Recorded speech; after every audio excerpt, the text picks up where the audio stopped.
வணக்கம். கிட்டத்தட்ட லைவ் பார்த்தீங்கன்னா ஒரு 3-4 வருஷம் ஆகுது நான் லைவ் போட்டு. இப்போ தான் ஃபஸ்ட்டு போடுறேன். குன்றத்தூர்லேருந்து தம்பி வந்திருக்கான். கானா சஞ்சய் ஒரு மெலடி சாங் ஒன்று பாடியிருக்கான். பாட்டு நல்லா வந்திருக்கு. தம்பி ஒரு அடி பாடுறான், கேளுங்க.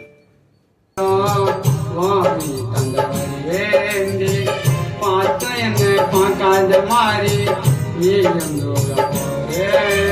உன்னை நான் மறக்காம தினந்தோறும் தவிக்கிறேன். என்ன நீயும் மறந்து போட்டு சொல்ல எப்படி இருக்கிறடி?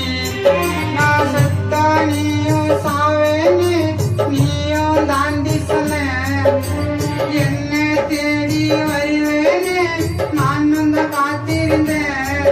உன்னை பார்க்கணும், பேசணும், என் உண்மை காதல் உனக்கு புரியலையா? நான் குன்றத்தூர்லேருந்து வந்திருக்கேன். என் பேர் சஞ்சய். இப்போதான் ஃபர்ஸ்ட் டைம் சாங் பாடியிருக்கேன். ரொம்ப நாளாக பண்ணணும்னு ஆசை. எல்லாம் ஷேர் பண்ணுங்க.